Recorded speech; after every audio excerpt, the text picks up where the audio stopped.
session, and we'll send it out to you and the other people who have registered following the session today.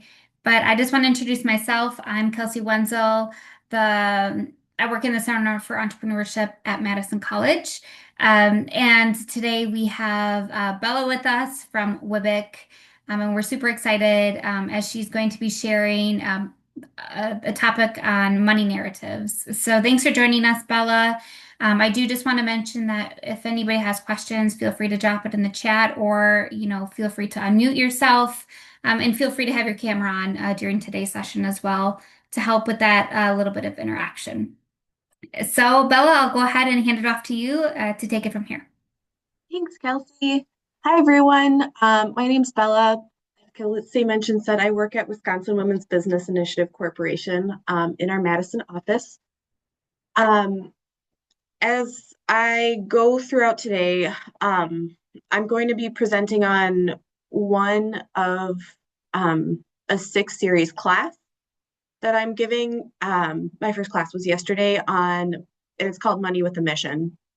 It was primarily created to help people who want to start small businesses but need that little bit of financial background in order to start their business on the right footing. Um, it was also built like a book club, so I'm going to skip past a couple slides that have book readings in it because, well, you don't have the books. But I would encourage you to keep your screens on so I can see your faces and I can see the confusion so I can go back if there's questions. Um, and I encourage you to ask questions in the chat. I will try to keep an eye out on it, but I feel like it's like playing the accordion, like there's so many buttons. So shout out, grab a pencil and paper. We're going to do some writing today. And with that, I'm going to get started. Okay, we're going to get rid of the course objectives. And if you could go around and share your name, not why you're taking this class, and then just go name and then worst thing you've ever spent your money on. So whoever wants to go first, take it away. Anybody? Looking at the chat, looking at our participants. Okay, well, I will go first. Last year, I thought I'd be really ambitious, and I joined a martial arts club, and it was $80 for like a package for 5 or 6 classes, and it was downtown.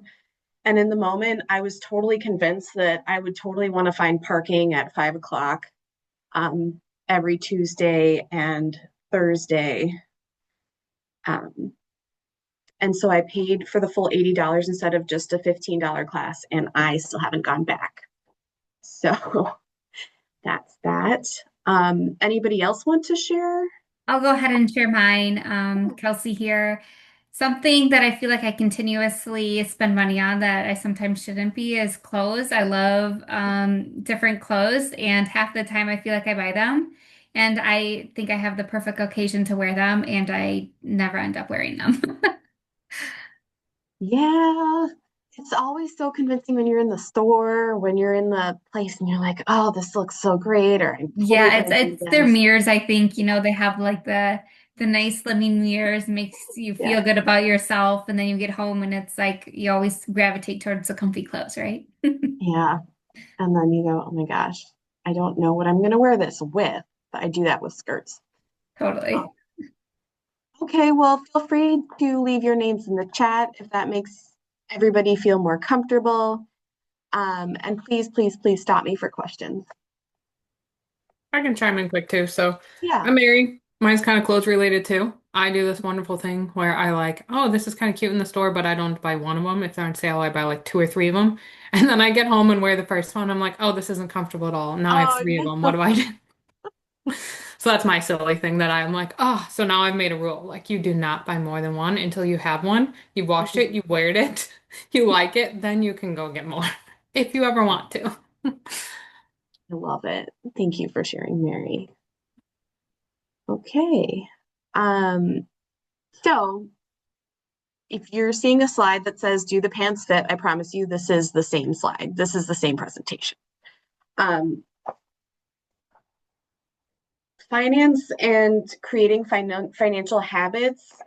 Um, there's so much advice out there, and it's kind of like dieting or fitting into a pair of pants. When you go shopping, you're either picking pants that fit you, or you're going out and you're saying, I want myself to look good and fit in these pants. So you buy them, and then maybe they're too tight, or they're scratchy and itchy, or they're too long, so you're tripping over them. And what happens when you buy the wrong pants is you probably wear them once, you probably donate them to Goodwill, and then you never use them again. Um, they also make you feel maybe less confidence. You're hyper aware of them throughout the day, and overall just makes you really uncomfortable and maybe a little ashamed. So with creating financial goals, it's the same thing. There's so many resources, tools, and advice out there. Um, and not all of it is going to fit you. And so as you go throughout the Madison College series, financial series, you're going to hear tons of voices and perspectives on all different kinds of topics. And I would encourage you to listen. And then as you're learning, think, will this fit me? Does this fit my lifestyle? Does this fit the way that I present myself or go throughout life? Because not all advice is going to help you. If you don't like having 50 apps on your phone and someone says, it's great, just track all your spending on an app, you're not going to do it, then you're going to be frustrated that you're not tracking your finances and you're not tracking your spending because you don't like the app or you're forgetting, and then you get frustrated and then you don't think about your finances again. Um, if you have like a million notebooks, buying another finance notebook, don't trick yourself into thinking that that's going to be your new thing, because you're going to forget about it and then you're going to get angry and then you're going to go, oh, I bought another notebook. I put 2 pages on it, and or I wrote 2 pages on it and I'm never going to use it again.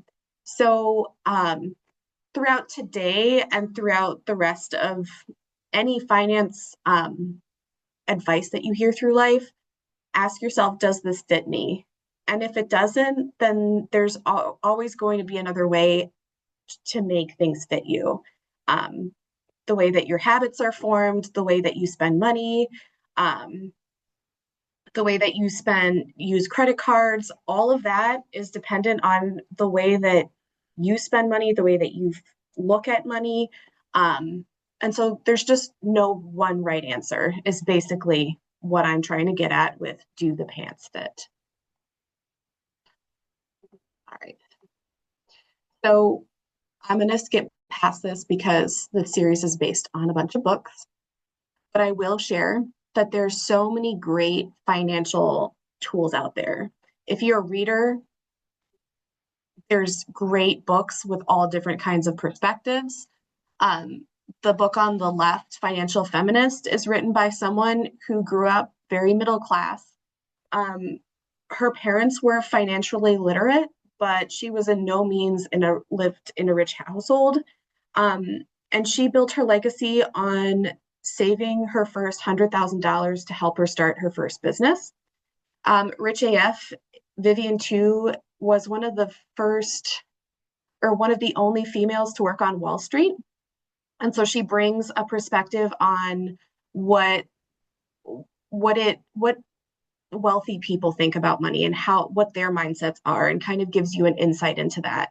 And then shares healthy or interesting habits or ways of looking at money. And then Ramit Sethi, his book, I Will Teach You to Be Rich. Um, it's like a 6-week program, but what I like about his book is that he has this perspective of um, relationships, and like talking about money, with how to talk about money with your friends, with your family, with your dependents, with a husband, or if you're planning to get married. He has a podcast and a Netflix series that talks about how do you talk about money? How do you, with people that you share your money with? And those are important conversations to have. If you don't have them, oftentimes there are feelings of resentment um, or you feel like you don't have enough money because you're spending too much on other people. And then when you don't have those conversations, your relationships can be a little bit less rich. There are also a ton of podcasts. Smart Money by NerdWallet's a great one. So I encourage you in your free time, if however you learn, to go out and listen or read or go to more classes like this one. So I'm going to ask you to find a piece of paper and a pen. Um, for my class, I give everybody notebooks, but I'm going to give you 5 minutes, pick question either one, two, or three, and write about it. And then in 5 minutes, we'll come back and talk about it. So your question options are, what is your first memory of money and how did it make you feel? Uh, or how did your parents or guardians use money? And is there anything they resisted from purchasing? Name 3 pieces of financial advice you've heard, and do you follow this advice? If not, why? Um, you feel free to pick the other two or the other ones on this page too. But what I'm going to do is I'm going to set a 5 minute timer. Don't really think too much about it. And we will come back in 5 minutes. I will be looking at the chat in case anybody has questions. All right. Ready, set, go.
1 minute warning.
All right, time is up.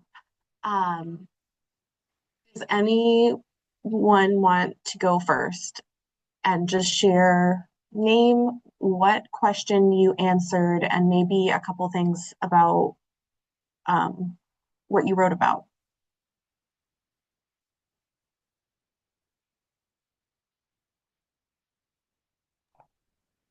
I can kick things off. Thank you, Mary. I did number one, but I just did like all the things I remember from childhood about money. So it was all Mhm. the stories of like, we don't have enough money, it's too expensive, money's dirty, don't sit on the table, money doesn't grow on trees, like all those. I think a lot of what of us got from our Midwestern parents of like, we just don't waste it. Don't do that. Figure it out, do it the hard way. Were there specific things that your parents would more readily spend money on versus other things that they deemed more wasteful or frivolous? Not necessarily. It was just more of like, we're not going to spend money on anything we can do ourselves.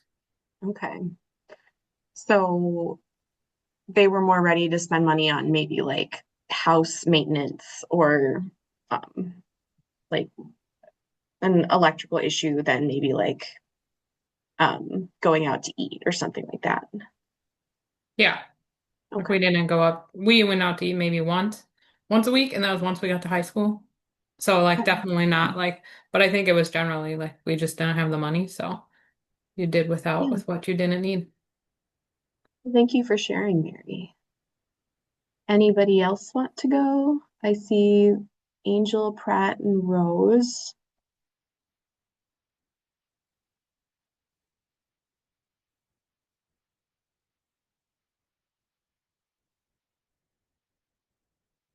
All right. Um, so what Tori Dunlap, who wrote The Financial Feminist, says is most of your financial habits um, were formed by the age of 7, which kind of sounds ridiculous and very non-factual because I think of what I spent money on or that I didn't have money when I was 7. Nobody trusted me with money. Rightfully so. I was 7. And so I first read that quote in Tori Dunlap's book, and I was like, "Yeah, Tori, I got you. I didn't have any habits when I was 7. Nobody trusted me with money." But the more that I read the book, she proved herself right. And the more that I thought about my past experiences, even though my parents didn't trust me with money, there are money narratives, which is what today's class is about. Um, don't spend money on things that you can do at home, for example, like Mary said. Don't my family my mom would do this thing where she would go, I would ask her to buy a toy at like the grocery store, or I would say, oh, I really like this bar of chocolate, hint hint, could you maybe add that to the cart? And she would go and she would ask me this question: would you rather this bar of chocolate, or at the end of the year we spend this money on something really great? And so my answer was always, I didn't know what it was, but my answer was always something really great because that sounded really fun. So every day that we went out and did something, sometimes I didn't ask, other times I did. And I'd go, Mom, can I, have this McDonald's toy? She'd go, okay, do you want this or do you want the something that's really, really great? And so at the end of the year, we would go have an experience instead of having the things. And I'm sure adding up all the things that I'd wanted throughout the year probably would have been more than the experience. The experience was more gratifying to me. And so when I was old enough to have a job, I did not spend any of my money.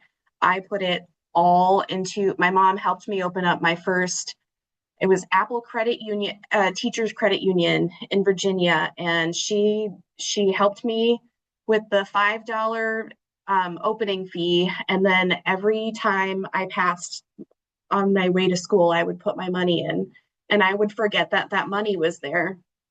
And for 4 years, I forgot that that money was there to spend. So it was just sitting there in my checking account. I was putting it in that account. Um, and for a while, I forgot I had that money. And then I went to college, and my mom said, we're helping you with college, but if you want money for going out or whatever, that's you get yourself a job and you spend money, and then you can spend that money. And I said, okay. Um, but I had hit a rough patch, and I'd learned way too quickly that if you go out every week and spend money on Indian food, and then you pay for all your friends and yourself, you can build a pretty big financial hole. And one day I was talking to my mom, and she said, well, have you looked at you've saved all that money throughout high school. And I was like, oh my gosh, I totally forgot about that. And so that money that I ended up putting away throughout high school helped me get out of that financial hole in college. So um, maybe as you leave this class today, think about the different ways that the way that your parents did or didn't talk about money affects the way that you spend or save money. I'm going to switch back to the presentation. Again, please ask questions or engage in the chat if you feel like you can't talk. We're going to skip past, well, okay. Like I mentioned at the beginning of class, you do not have the book. Why are we studying money narratives? Why am I not talking or jumping into spending narratives? Or sorry, capturing spending, credit use, how to spend down debt. Basically, Tori and all the other writers, they all start their books with money narratives in one way or another. And their reason is because, well, Tori learned it the hard way when she started to counsel people. She started with actionable advice and then realized that nobody was making any progress. And then she realized that it was the spending habits and it was the money narratives that can be quite silent and that sit in the back of your head that can prevent you from taking actionable steps towards financial well-being. So if you basically, the conclusion of all of this is if you do not focus on the why you spend the way that you do without judgment, and just take a look at how you spend money, how you look at it, those money narratives can be really quiet and sit in your head quietly. And so you may not think that they are there, but they dictate everything. When you feel stressed, do you tend to spend more or less money? When you are tired, do you tend to go get takeout or do DoorDash instead of picking it up yourself? Or do you cook for yourself? When you're sad, when you're angry, when you want to celebrate, how does that affect your spending?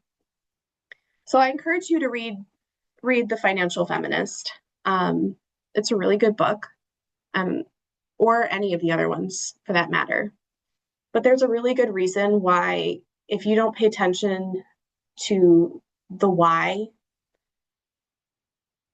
you can't build habits, you can't work towards a financial goal if you don't really know what that goal is for, why you're doing it, and the reason why you are the way that you are. So those money narratives can really, really help you understand the why.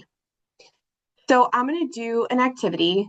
I'm not going to read the excerpts, but what we're going to do is you're going to raise, well, you're going to, let's do a thumbs up if you've heard these phrases before. And then I'm going to ask you to do a thumbs up if you believe the phrase, and then ask you to discuss why you do or do not agree with that statement. I'm not going to read the excerpt. I'll probably read a couple of quotes. And then we'll move on to the next one. So there are 5. I see there's something in the chat. Rose says, I really need to know how to save money. I keep buying stuff. Thank you for sharing that, Rose.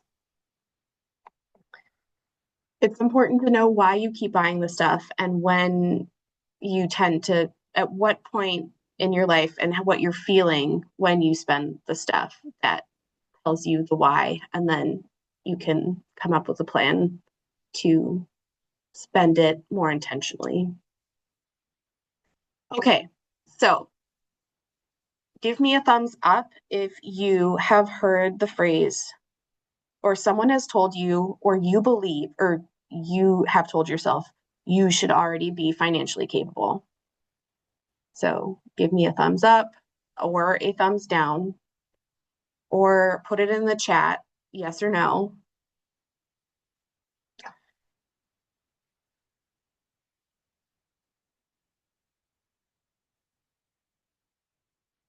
Has anyone told you, or you told yourself, that you should already be financially capable?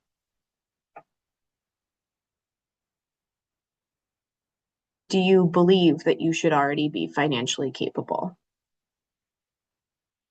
Anybody? Rose, Angel, Pratt, Mary.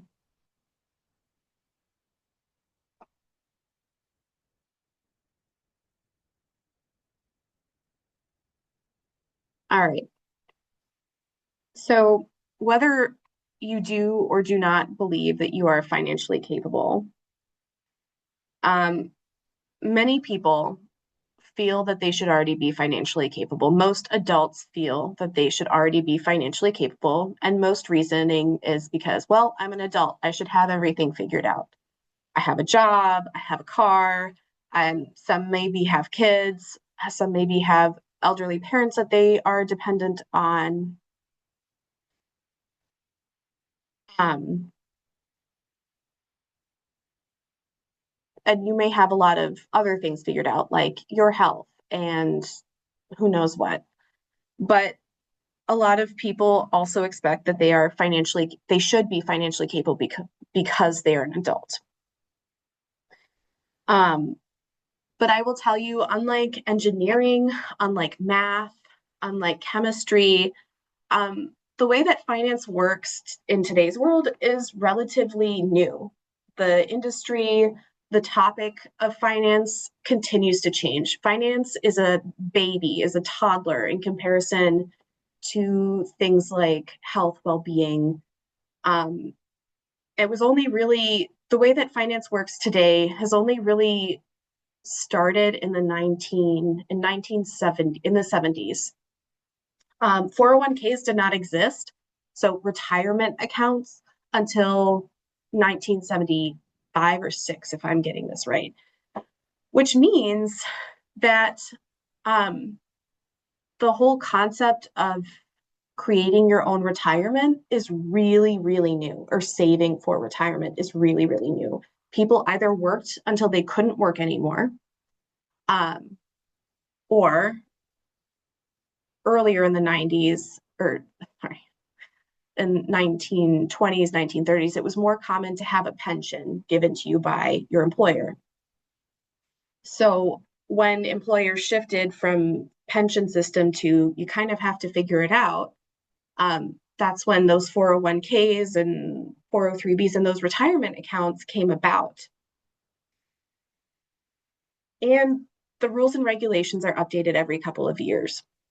So concepts and such as saving for retirement are really, really recent, meaning nobody's good at this unless you're a financial advisor and you are studying the new rules and regulations that come out every day.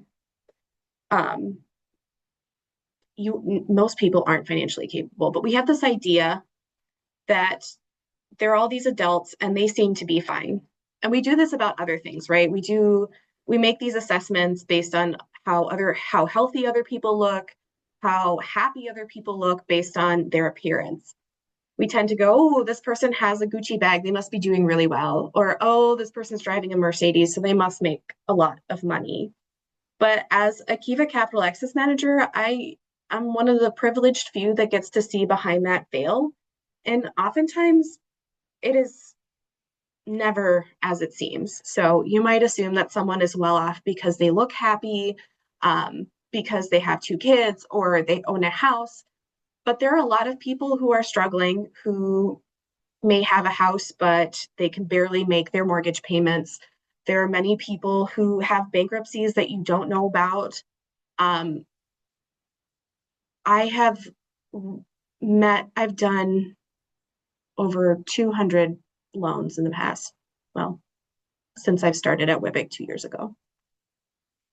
And I can tell you that I had questions on maybe one, I had no questions on maybe one of all of those loans because there was every single loan I get, there is some sort of financial misunderstanding.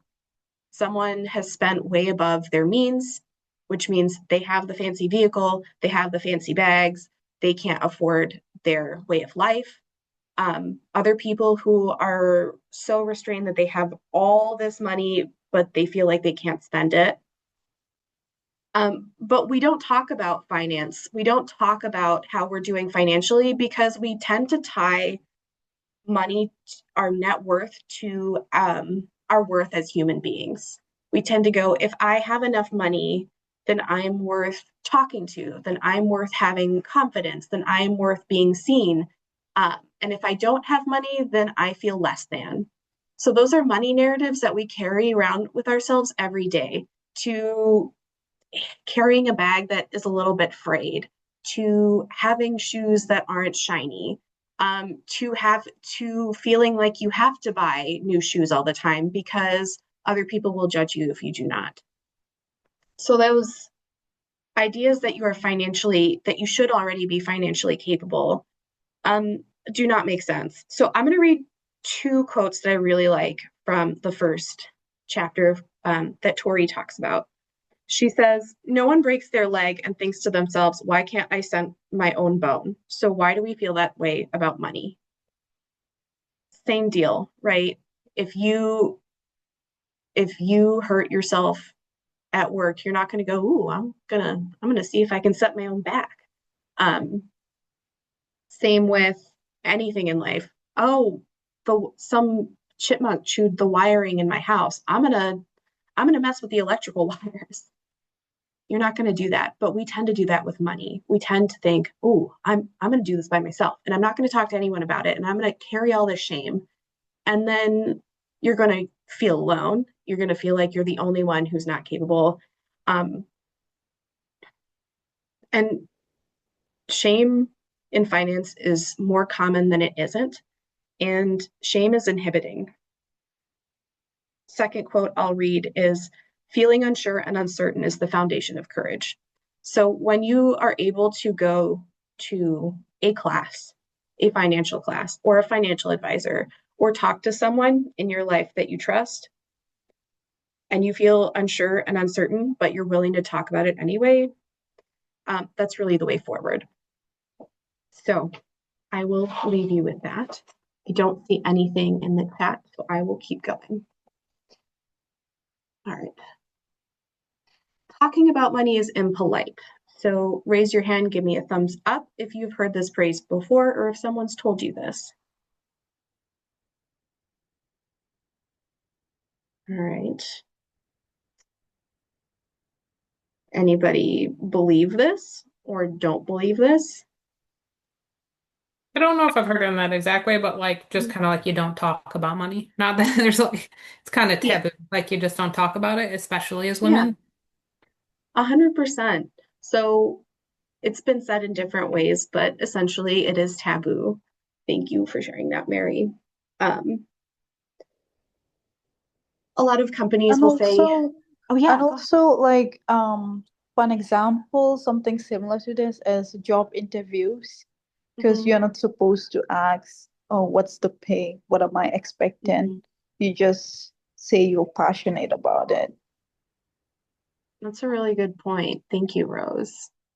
Yeah, so whether it's at work and people at work say, "Oh, you're not supposed to talk about money." It's impolite. Don't ask. Why would you ask someone about their salary? I cannot believe you just said that. To talking with family, to talking with close friends. Often people feel like that is the last question that they want to ask other people. Um, but a lot of people are curious. They just don't ask. Um, the thing is not talking about money leads to misconceptions and it disadvantages many. Um, Not talking also encourages shame and suffering in silence. So you might not walk up to someone you don't know and say, "How much are you making?" But what Tori talks about in her book is finding ways to have those conversations because, like Rose said, specifically women do not feel like they can talk about it. More because either they feel selfish, either they feel like it shouldn't be um, their main focus in life. They should be caring for other people. Um, but there are ways to have those conversations with colleagues, with friends. And there definitely is a time and place. I'm not going to go out in a work meeting and say, "Hey, how much is everybody making?" But if I have a trusted colleague and we're going out to dinner and I have questions like, "Hey, you know, groceries have, groceries have been really high and I have no idea how much I should be spending. How much do you like, may I ask how much are you spending on groceries every week?" I've had really successful conversations and some not so successful ones. There's some people that will kind of pull away and be like, "This is making me uncomfortable," and that's fine, but you will find people that are willing to talk about these things. Actually, I've realized groceries are cheaper at Aldi's, and I buy all of my staples at Walmart, whatever the case may be. "Oh, did my mortgage just went up like 3 points," or like, "Did that happen to you?" Um, and you might learn that somebody negotiated a reduction in their mortgage rate increase. Or something a lot of people don't know is that if you get a parking ticket, and you often do not, you can negotiate your way out of it. You can call the city and um, and say, "Hey, I have a perfect record. I have never had this mistake. Here's the situation. Is there anything you can do to reduce this parking ticket?"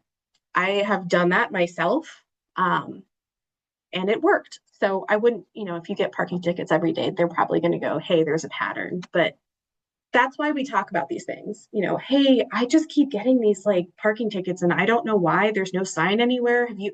"Oh, yeah. Actually, there is a sign, but it's on the other side and it's really confusing." Having those conversations is important. It helps you keep informed without feeling like you have to do all this research by yourself and that you have to keep up to date on everything. And it also helps people come up with ideas together, right? If you have an aunt or a friend or a boyfriend or who knows what, they might have ideas that could help you in the long run if you find ways to have these conversations. It is a time and place, but finding ways to talk about it um, is one of the first steps towards feeling also not feeling as the shame and guilt by yourself, but also learning and coming up with new solutions. Okay, so moving on to money narrative number 3. Um, You'll be rich if you work hard. So raise your hand or put in the chat if you've heard this phrase before, and please share if you believe this phrase or you don't.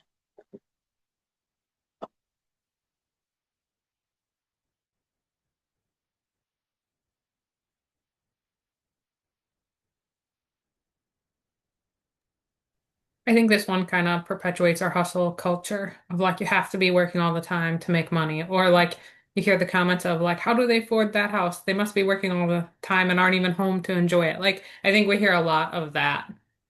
Yeah, 100%. Um, yeah, a lot of us grew up with parents that said, if you just work hard, you'll be rich. And the more hours you put in, the more money you'll make, and the more well off you'll be. And so if you feel, a lot of people feel like they can't take breaks, or, oh, I really should have that third job. You know, if I'm not working hard enough, I don't want to be seen as lazy. I don't want people to think that I'm not working hard, especially if you are low income. That perpetuates the, oh my gosh, I should have this third or fourth job because I, people see me as low income, and I don't want them to think that I'm lazy, or I don't want them to think that I'm relying on a system to support me. Um, it's often called, pulling yourself up from your bootstraps, and it's incredibly uninformed. Everyone is born with different privileges and circumstances that inform their current situation. So Tori in the book talks about how she was very middle income. Her parents did not have extra money to spend on fancy vacations, stuff like that.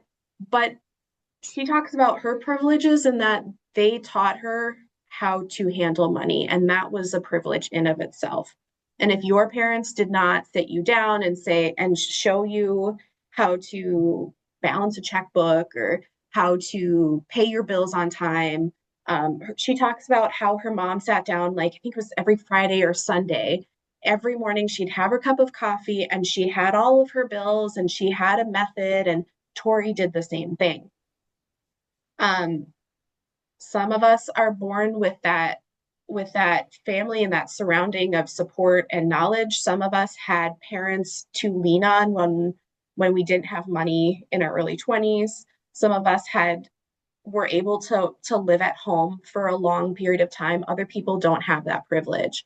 Some people um, get a have the best connections so they can get a higher paying job, even though someone with the same skills may not have those connections and then may have to go with a lower paying job. There's so many reasons why just working hard doesn't equal being rich.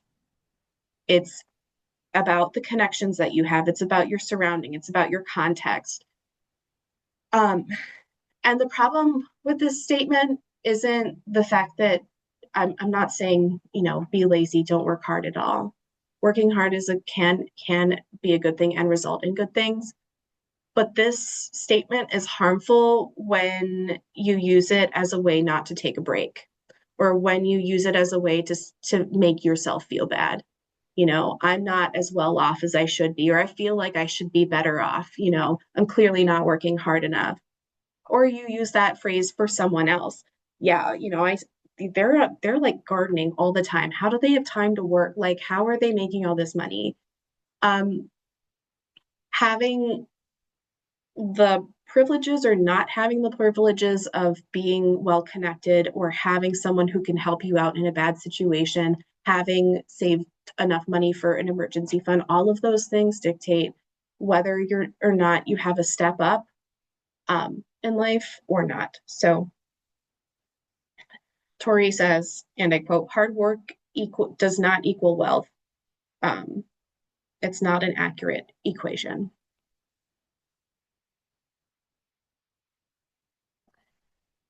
4, wanting money is selfish. Anybody heard this phrase before? Anybody have someone tell them this? Anyone believe this? Even if the answer is no, feel free to share why. think this shows up a lot for me of like, you shouldn't want more than you need. Like, oh, I only need this much. It's like wanting more than that. There's some weird thing that comes up of like, Yeah. oh, like, especially as women, like, only take what you need, don't take up more. And it's like, wait, why not? Like, Yeah, that's exactly what Tori talks about. Um, so specifically for women, there's an expectation that you are taking care of other people first and yourself last. And she talks about this in her book. But and so beyond being able to afford rent and all the basics, when you get to that level of, yeah, I can afford life, but and now I've just gotten a little bit more money, often there's an expectation to help other people out when they're struggling or to put money towards others who might need it. Um, but oftentimes that's when that's when you have that opportunity to invest in yourself. Whether that's, like, for example, at Christmas, I got a gift card for a spa um, for Christmas, and my family put their money together to get me this gift card. And I spent 6 months thinking, oh my gosh, I should regift this to my friend. She's really stressed. She could use it. Um, or thinking, how could I, use the little bit of extra that someone gave me and give it to someone else? Um, but I recently threw out my back and really needed a massage so I could stand up and go to work. And I, even as a financial educator, I still have that money narrative in my head that if I have even a little bit extra, it should go to someone else. But it can be incredibly empowering and make you feel good when sometimes you can still share, but when sometimes you are intentional about giving stuff to yourself.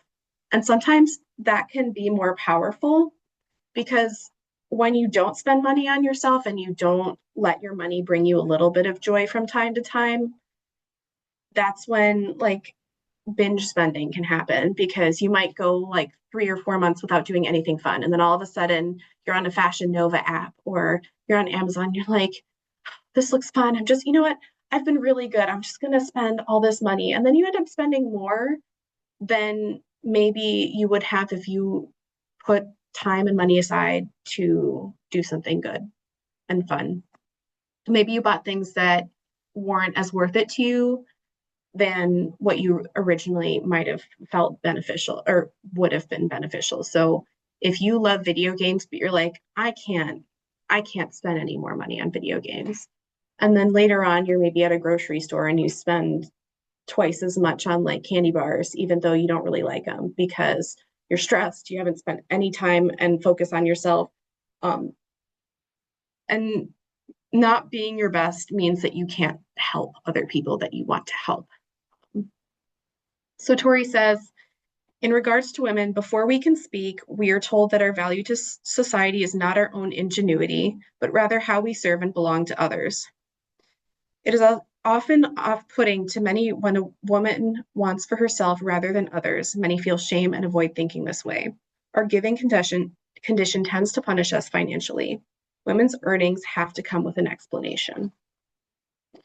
So if that's something that you carry with you, think about it maybe on your drive to work or drive home today. If it isn't, think about why not. Okay, money can't buy you happiness. Anybody hear this? Anybody believe this? Not believe this? Hasn't heard this? Has heard the opposite?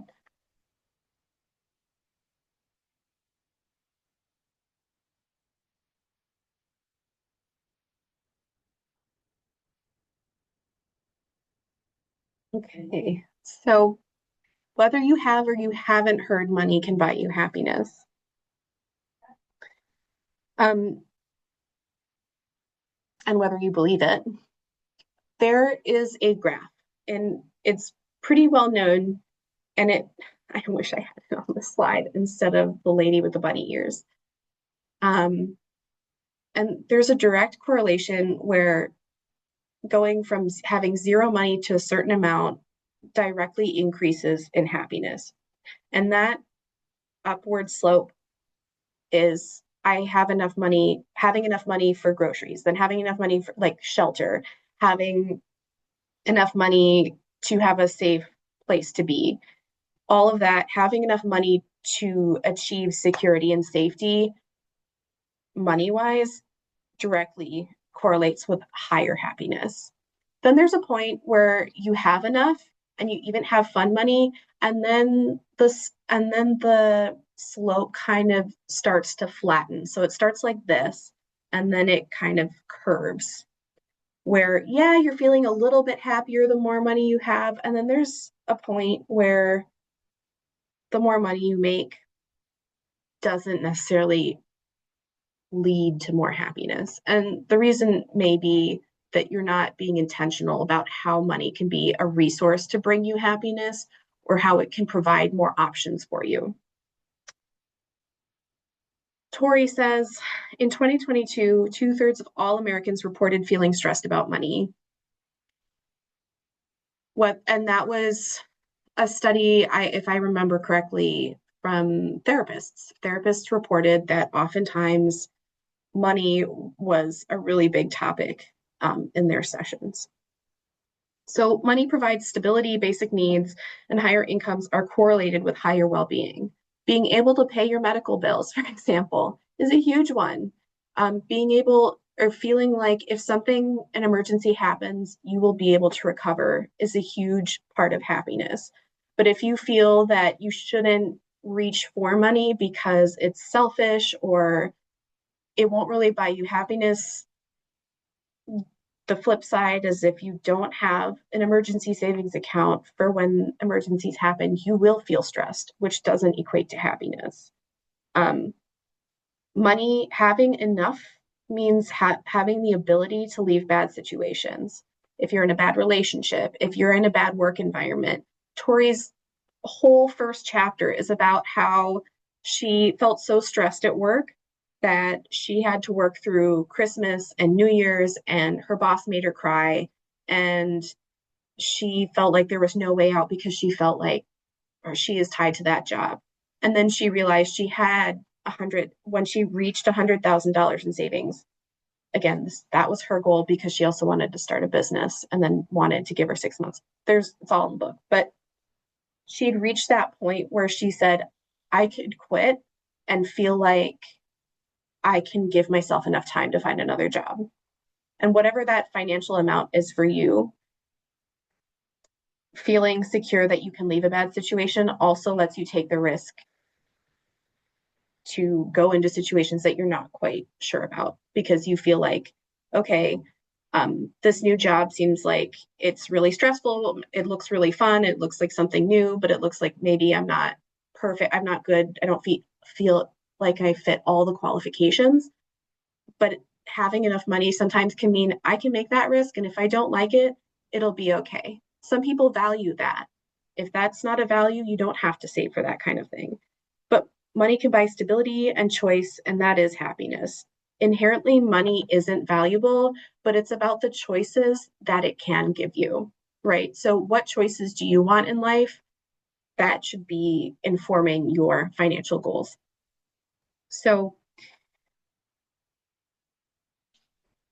that is pretty much the end of class. We have 3 minutes left. Um, I can leave up, well, the books, the podcast that I assigned to my class for next week. Um, but I will leave this opportunity for people to ask questions. If you don't, I appreciate your time today, and yeah, I'll stick around. Otherwise, feel free to jump off or hop off the chat. I think the one question I had that I was hoping to Yeah. gain insights on is your insights on a difference between the employee money mindset and an Yeah. entrepreneur money mindset, because there's a huge disconnect Yeah. there. And I was just curious to hear your thoughts. Yeah, that's a great question. So do you mean in terms of like as a business owner, how much you want to make or Well, just different, like you're like I left corporate, started my business. So it's like yeah, you're used to a steady paycheck coming in and then you leave and you go do business. So it's just like there's disconnect there between how you think of money because you're used to just showing up to work, doing the thing, getting money. And then all of a sudden you're in business, you learn everything. It's just totally different. So I've heard people explain it different ways, but I was just curious kind of your take on it. absolutely. So for a lot of business owners, they go, I'll just make as much money as I possibly can, and whatever's left over at the end of the month, I'll take that. But the problem with that kind of thinking is then you are saying, I don't know how much I'm gonna make. I don't know what I'm gonna be able to cover at the end of the month. Um, and but I would recommend a different approach, and that would be how much do I want to make? And even if it's like, I want to make $10,000 a month, that won't happen now, but then you can come up with a 3 to 5 year plan to get you to that place. And then you can back work it, right? You can say, okay, if how much would I need to make in order to get to that 10,000 a month? Okay, that means I have to sell $60,000 worth. Okay, how many products and services do I have? How many of each do I need to sell? What do I need to do to get there? What kind of marketing do I need to get done? Right? Because a lot of people, for example, if you do it the other way, then when you plan for marketing, how many people do you really want to attract to your business? Do you want everyone to flood your doors? Do you have the capacity for that? Is that something you want to do? Um, do you do you really want a company of 50 people to work for you, or is 7 employees enough to make you that 10,000 a month that you really want? Um, when you're marketing, do you really want to throw a wide net and have the nation like come to your doors? And if the answer is yes, okay, great. Um, but it's like working backwards, right? Because then that tells you, okay, how many clients should I aim for a month? How much time would I need to dedicate to each client? Okay, this is my goal. And it helps you set those goals, right? And then it helps you set your pricing too. That's a huge pricing thing is a lot of people go, okay, I don't know how much to charge for this. Other people are charging $20, so I don't want to compete too much. And that's fine too. But knowing how much you want to make and then coming up with a plan and saying, okay, the first year I can reasonably make 5,000 a month. At least you know what your goals are, and then you can work towards meeting those goals. And then you have something to evaluate yourself on every month. Oh, is this not working? Am I not covering my needs? It's not oh, I hate that I didn't cover my needs, or I hate that I didn't reach my goals. It's, oh my gosh, okay, now I know something isn't working.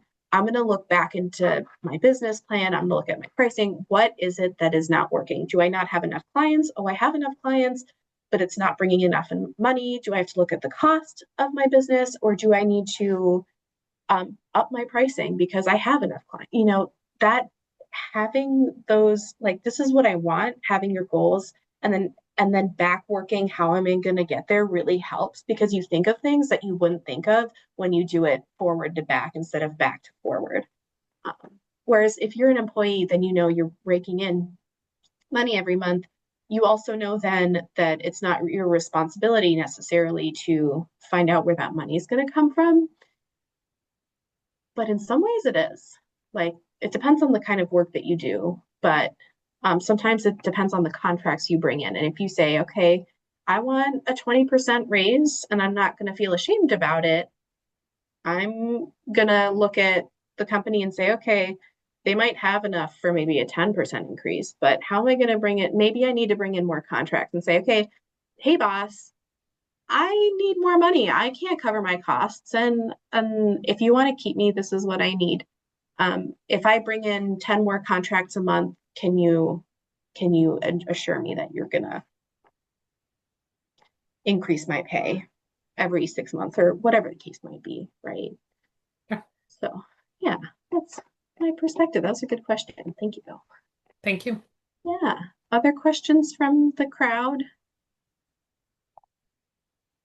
I'm gonna stop sharing my screen. I just want to say thanks, Bella, Yeah. for your insights on all of this. It really is kind of like, a mindset and thinking back to when we were 7, who knew that, the way we were taught and kind of the mindset we were put in at 7 years old could really form how we are later in life. So I really appreciate everything that you shared with us today. And I thank those people who joined us for joining us. And then I'll also be sending this recording out to everybody who is here today and then who registered. So hopefully they'll be able to take some bits and pieces away from this as well beyond today. But I will also send your information, Bella, if that's okay, Yeah. in the follow-up email. So if you have questions or want to connect with Bella beyond this, you're able to do that. So I'll make sure to get you her email. Um, but if that's it, I think we are good and can wrap up. And I just want to thank you again for joining us. The Center for Entrepreneurship also does offer a few other workshops this semester. We do have a finance focused lineup, so we have a few more, and one being in Spanish as well. So if you know of anybody who would be interested in that, please share the word. And I'll also include those links on the email as well. So if you are interested in the other topics that we have this semester, feel free to join. So thanks again, and I Yeah. hope all of you have a great rest of your day. Thank Thank you. you so much. Bye, guys.